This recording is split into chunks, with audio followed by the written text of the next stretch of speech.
नमस्कार।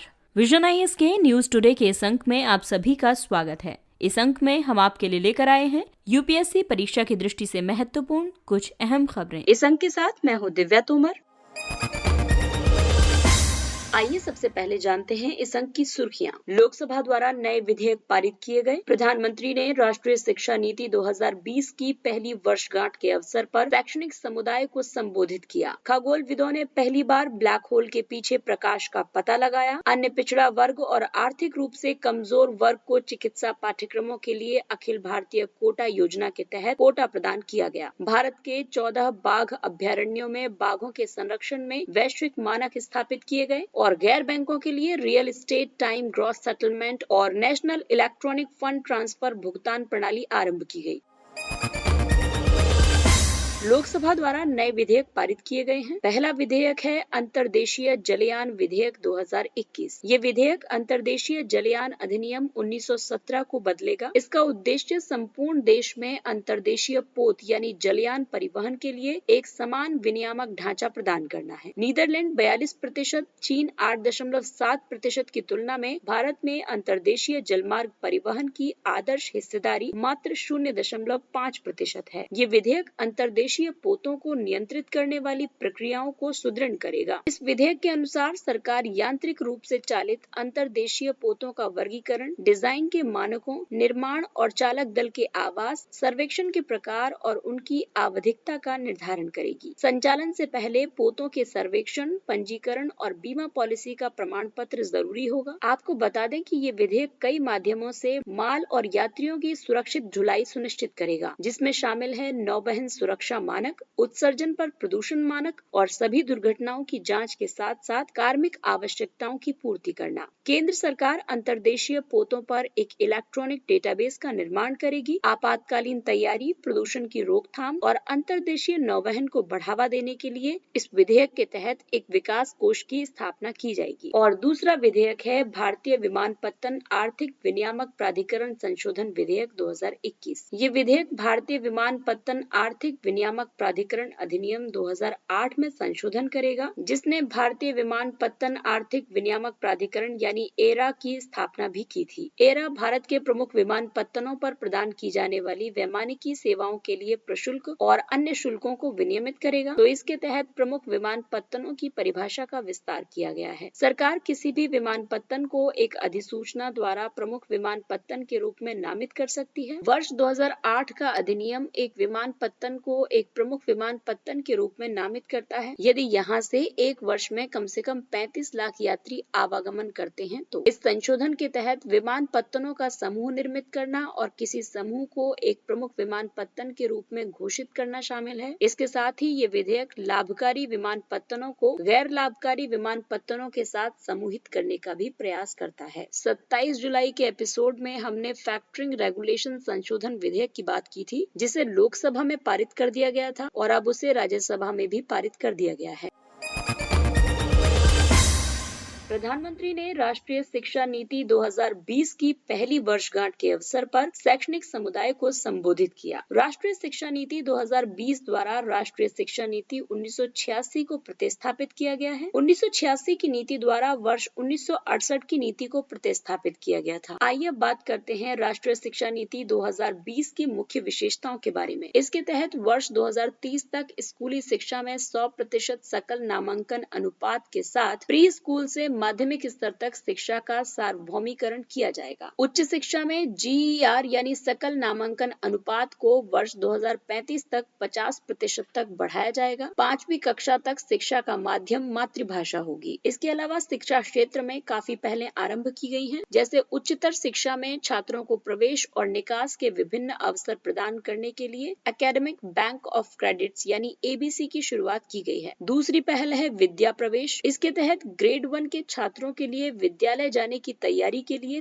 3 महीने का मॉड्यूल आरंभ किया गया है। ये प्ले स्कूल प्रणाली पर आधारित है। और तीसरा है भारतीय सांकेतिक भाषा। इसे माध्यमिक स्तर पर एक विषय के रूप में आरंभ किया जाएगा। और चौथा है निष्ठा 2.0। राष्ट्रीय शैक्षणिक अनुसंधान और प्रशिक्षण परिषद NCERT द्वारा डिजाइन किया गया ये शिक्षक प्रशिक्षण का एकीकृत कार्यक्रम है। पांचवा है सफल यानी structured assessment for analysing learning levels यानी सफल की स्थापना की गई है। ये केंद्रीय माध्यमिक शिक्षा बोर्ड के स्कूलों में ग्रेड 3, 5 और 8 के लिए एक योग्यता आधारित मूल्यांकन ढांचा होगा। शिक्षा के लिए डिजिटल बुनियादी ढांचे को मजबूत करने के लिए राष्ट्रीय डिजिटल शिक्षा वास्तुकला का सृजन किया गया है। प्रौद्योगिकी के उपयोग को बढ़ावा देने के लिए राष्ट्रीय शैक्षणिक प्रौद्योगिकी मंच बनाया गया है। इंजीनियरिंग कार्यक्रम के पहले वर्षों को 5 भारतीय भाषाओं हिंदी, तमिल, तेलुगु, मराठी और बांग्ला में आरंभ किया जाएगा। इसमें विद्यालयों के लिए 10+2 से 5+3+3+4 तक का प्रावधान किया गया है। वर्तमान में 10+2 प्रणाली, जिसमें पुरानी शिक्षा नीति कक्षा 1 से 10 और उसके बाद कक्षा 11 से 12 तक की स्कूली शिक्षा को समाहित करती है, इसके स्थान पर 5 वर्षों की बुनियादी शिक्षा, प्रिपरेटरी स्टेज में 3 वर्ष, मिडिल स्कूल स्टेज में 3 वर्ष और सेकेंडरी स्टेज में 4 वर्ष। नई शिक्षा नीति में बहुविषयकता को ध्यान में रखा गया है। इसमें सभी संकायों में विषयों को चुनने का लचीलापन और सभी विषयों को प्रवीणता के 2 स्तरों पर प्रस्तुत किया जाएगा। बोर्ड परीक्षा प्रणाली में लचीलापन। बोर्ड परीक्षा केवल मुख्य दक्षताओं का परीक्षण करने के लिए प्रतिरूपकीय यानी वस्तुनिष्ठ और व्यक्तिपरक बन सकती है और इसे वर्ष में 2 बार आयोजित किया जाएगा। इसके अलावा इस शिक्षा नीति में बहुभाषीयता पर ध्यान दिया गया है। कक्षा 8 तक शिक्षा के माध्यम के रूप में स्थानीय भाषा को वरीयता के साथ त्रिभाषा नीति जारी रखने पर बल दिया गया है। इस नीति में बैग रहित दिवसों की परिकल्पना की गई है। स्कूली छात्रों के पास एक वर्ष में 10 बस्ता रहित दिवस होंगे, जिसके दौरान उन्हें उनके पसंद के व्यवसाय के संपर्क में लाया जाएगा, यानी एक तरीके से उनकी इनफॉर्मल इंटर्नशिप कराई जाएगी। वहीं विश्वविद्यालयों के लिए इस शिक्षा नीति में अलग प्रावधान किए गए हैं, जैसे विद्युता मूल्यांकन परीक्षा यानी सेट जैसी विश्वविद्यालय परीक्षा। राष्ट्रीय परीक्षा एजेंसी वर्ष में 2 बार सामान्य योग्यता परीक्षा आयोजित करेगी। 4 वर्षीय स्नातक यानी 4 वर्षीय बहुविषयक स्नातक कार्यक्रम को प्राथमिकता दी जाएगी और एक विराम के बाद डिग्री पूर्ण करने के विकल्प के साथ मिड टर्म ड्रॉप आउट को क्रेडिट दिया जाएगा। कोई संबद्धता नहीं यानी एफिलिएशन का जो सिस्टम है वो खत्म हो जाएगा। आगामी 15 वर्षों में कॉलेजों को डिग्री देने की श्रेणीबद्ध स्वायत्तता दी जाएगी। विश्वविद्यालयों से संबद्धता यानी अलाइडनेस जो है वो खत्म हो जाएगी। इस तरह से इन्हें डीम्ड विश्वविद्यालय का दर्जा प्रदान किया जाएगा। साथ ही उच्च शिक्षा के निजी संस्थानों द्वारा लिए जाने वाले शुल्क की सीमा निर्धारित करने का प्रस्ताव भी इस शिक्षा नीति में किया गया है और वैश्विक अग्रणी विश्वविद्यालयों को भारत में आने की सुविधा प्रदान की जाएगी और शीर्ष भारतीय संस्थानों को वैश्विक स्तर पर विस्तार करने के लिए प्रोत्साहित किया जाएगा।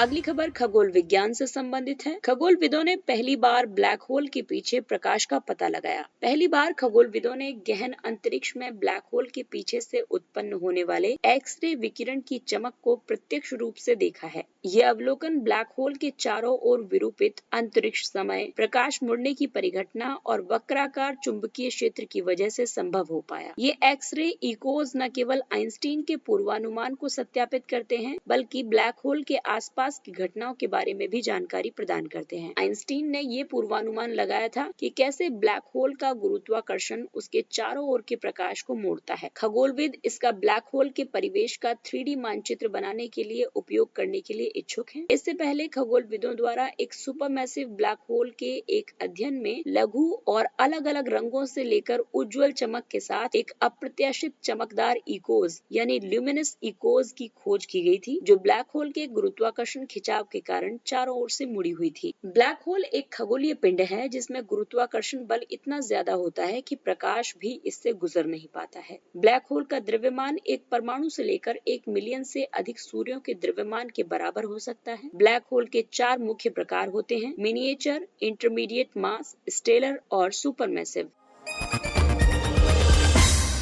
अगली खबर आरक्षण से। अन्य पिछड़ा वर्ग और आर्थिक रूप से कमजोर वर्ग को चिकित्सा पाठ्यक्रमों के लिए अखिल भारतीय कोटा योजना के तहत कोटा प्रदान किया गया है। केंद्रीय स्वास्थ्य मंत्रालय ने राज्य द्वारा संचालित मेडिकल और डेंटल कॉलेजों के लिए स्नातक एवं स्नातकोत्तर पाठ्यक्रमों में प्रवेश के लिए AIQ यानी अखिल भारतीय कोटा योजना के तहत अन्य पिछड़ा वर्ग के लिए 27% और आर्थिक रूप से कमजोर वर्ग के लिए 10% आरक्षण की घोषणा की है। AIQ योजना वर्ष 1986 में आरंभ की गई थी। इसका उद्देश्य किसी भी राज्य के छात्रों को किसी अन्य राज्य के अच्छे मेडिकल कॉलेज में अध्ययन करने के लिए अधिवास प्रमाण मुक्त यानी डोमिसाइल फ्री और योग्यता आधारित अवसर उपलब्ध कराना है। इसमें सरकारी मेडिकल कॉलेजों में स्नातक सीटों का 15% और स्नातकोत्तर सीटों का 50% शामिल है। पूर्व में वर्ष 2007 तक AIQ योजना में कोई आरक्षण नहीं होता था। वर्ष 2007 में योजना के तहत अनुसूचित जाति और अनुसूचित जनजाति के लिए आरक्षण लागू किया गया था। अनुच्छेद 15 और शिक्षा के लिए विशेष प्रावधान। अनुच्छेद 15(5) के प्रावधानों के आधार पर शैक्षणिक सत्र 2006-07 में केंद्र सरकार के चिकित्सा संस्थानों सहित उच्चतर शिक्षा संस्थानों में 27% OBC आरक्षण लागू किया गया था, लेकिन इसमें राज्यों में OBCs के लिए अखिल भारतीय कोटे के तहत मेडिकल और डेंटल पाठ्यक्रम की सीटें शामिल नहीं थी। वर्ष 2019 में संविधान के 103वें संशोधन अधिनियम के माध्यम से अनुच्छेद 15(6)B के तहत उच्चतर शिक्षा संस्थानों में EWS के लिए 10% आरक्षण लागू किया गया था, किंतु इसने भी EWS के लिए अखिल भारतीय कोटे के तहत मेडिकल और डेंटल कोर्स की सीटों को बाहर रखा था। अनुच्छेद 15(5) सामाजिक और शैक्षणिक रूप से पिछड़े वर्गों या अनुसूचित जातियों और अनुसूचित जनजातियों की उन्नति के लिए शैक्षणिक संस्थानों में प्रवेश के लिए विशेष प्रावधान करता है।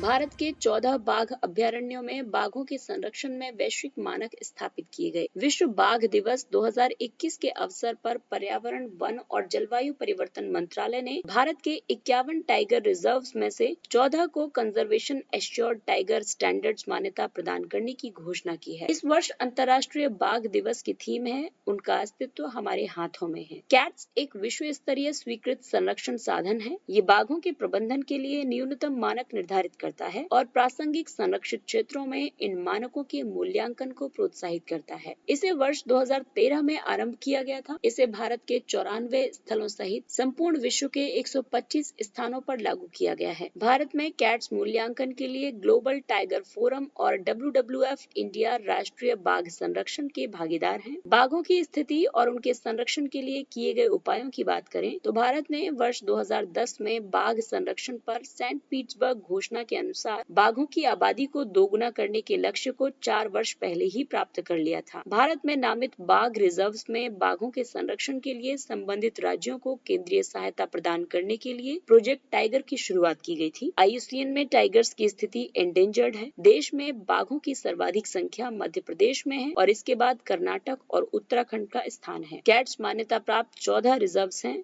मानस, काजीरंगा और ओरांग असम में, सुंदरबन पश्चिम बंगाल में, वाल्मीकि बिहार में, दुधवा उत्तर प्रदेश में, पन्ना, कान्हा, सतपुड़ा और पेंच मध्य प्रदेश में, अनामलाई और मुदुमलाई तमिलनाडु में, परम्बिकुरम केरल में और बांदीपुर कर्नाटक में।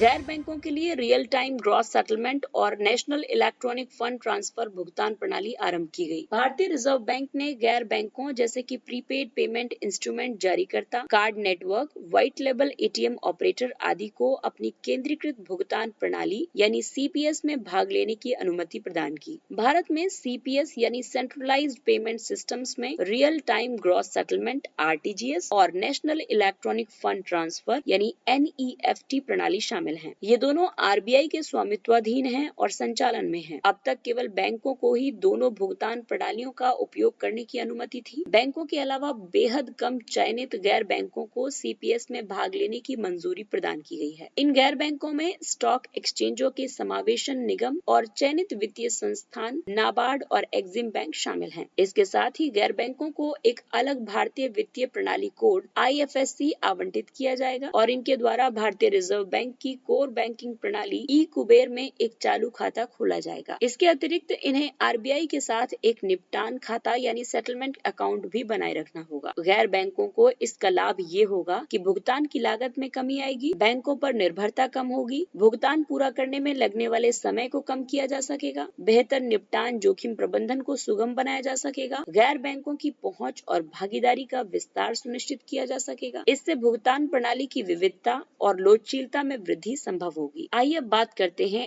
NEFT और RTGS में अंतर की। इसके निपटान की बात करें तो NEFT बैच में संपन्न होता है। ये निपटान प्रत्येक 30 मिनट में होता है, जबकि RTGS त्वरित और वास्तविक समय यानी रियल टाइम में होता है। NEFT में लेन देन की सीमा न्यूनतम ₹1 है और अधिकतम इसकी कोई सीमा नहीं है। हालांकि अलग अलग बैंक प्रत्येक लेन देन और प्रतिदिन लेन देन की राशि के लिए अपनी सीमाएं निर्धारित कर सकते हैं, जबकि RTGS में न्यूनतम ₹2 लाख और अधिकतम की कोई सीमा नहीं है। NEFT में ऑनलाइन लेन देन पर लगने वाला शुल्क 0 है। बैंक की शाखा के माध्यम से किए गए NEFT के लिए शुल्क लिया जा सकता है। इसी तरह RTGS में भी ऑनलाइन लेन देन के लिए शुल्क 0 है, लेकिन यदि बैंकों की शाखा के माध्यम से ये किया जाता है तो शुल्क लिया जा सकता है। NEFT का प्रयोग छोटी राशि के अंतरण, विशेष रूप से परिवार और मित्रों के बीच लेन देन के लिए किया जा सकता है, और RTGS का उपयोग उच्च मूल्य की राशियों का तत्काल अंतरण करने के लिए, व्यवसाय करने के लिए और वस्तुओं की आपूर्ति करने वाले विक्रेता को भुगतान करने के लिए किया जा सकता है। आइए बात करते हैं कुछ अन्य महत्वपूर्ण सुर्खियों की। जनजातीय भूमि अधिकार और राष्ट्रीय मानवाधिकार आयोग। हाल ही में राष्ट्रीय मानवाधिकार आयोग के अध्यक्ष ने बल देकर कहा कि भूमि अधिकारों के दावों के निपटारों के बिना किसी भी आदिवासी को भूमि से वंचित नहीं किया जाना चाहिए। जनजातीय भूमि अधिकार अनुसूची 5 और 6 के तहत जनजातीय भूमि अधिकारों की रक्षा के लिए संवैधानिक गारंटी प्रदान की गई है। वनों पर जनजातियों के भूमि अधिकारों को मान्यता देने वाला कानून वन अधिकार अधिनियम 2006 अधिनियमित किया गया है। राष्ट्रीय मानवाधिकार आयोग मानवाधिकार संरक्षण अधिनियम 1993 के तहत एक वैधानिक निकाय है। ये 1991 के पेरिस सिद्धांतों के अनुरूप है। ये मानवाधिकारों के संवर्धन और संरक्षण के लिए कार्य करता है। मेटावर्स आभासी वास्तविकता यानी वर्चुअल रियलिटी और संवर्धित वास्तविकता यानी ऑगमेंटेड रियलिटी प्रौद्योगिकियों से निकटता से संबंधित है। इसे वर्तमान में फेसबुक के अलावा एप्पल, गूगल, अमेज़न और माइक्रोसॉफ्ट द्वारा भी विकसित किया जा रहा है। इसका उपयोग उस इंटरनेट की भविष्य की पुनरावृत्ति की अवधारणा का वर्णन करने के लिए किया जाता है, जिसका निर्माण निरंतर साझाकृत और 3D वर्चुअल स्पेस से मिलकर बने एक कथित वर्चुअल यूनिवर्स से हुआ है। बच्चों पर लक्षित एक खेल रोब्लॉक्स को अक्सर मेटावर्स का एक उदाहरण माना जाता है, जबकि वर्चुअल रियलिटी पूरी तरह से आभासी होता है। क्रिसिल का न्यून वर्षा प्रभाव पैरामीटर यानी ड्रिप सूचकांक वर्ष 2002 में विकसित किया गया। ये कृषि पर न्यून मानसून के प्रभाव का एक प्रभावी मापक है। क्रिसिल ड्रिप स्कोर जितना अधिक होगा, कम वर्षा का प्रभाव उतना ही अधिक प्रतिकूल होगा। ड्रिप वर्षा के सामान्य से प्रतिशत विचलन की तुलना में एक बेहतर संकेतक है, क्योंकि ये आघात के साथ साथ एक क्षेत्र की सुभेद्यता दोनों की सूचना देता है। भू संपदा विनियामक प्राधिकरण रेरा के कार्यान्वयन की दिशा में एक कदम के रूप में पश्चिम बंगाल ने भू संपदा विनियमन और विकास अधिनियम 2016 की धारा 84 के तहत इसे प्रशासित करने वाले नियमों को अधिसूचित किया है। इस वर्ष की शुरुआत में उच्चतम न्यायालय ने निर्णय दिया था कि पश्चिम बंगाल का पृथक भू संपदा विनियमन RERD अधिनियम 2016 के प्रतिकूल है और असंवैधानिक है। RERD अधिनियम 2016 आवास खरीदारों की रक्षा करने के साथ साथ भू संपदा उद्योग में निवेश को बढ़ावा देने में भी मदद करता है। इसके तहत रियल एस्टेट क्षेत्र के विनियमन और संवर्धन के लिए रेरा की स्थापना की गई है।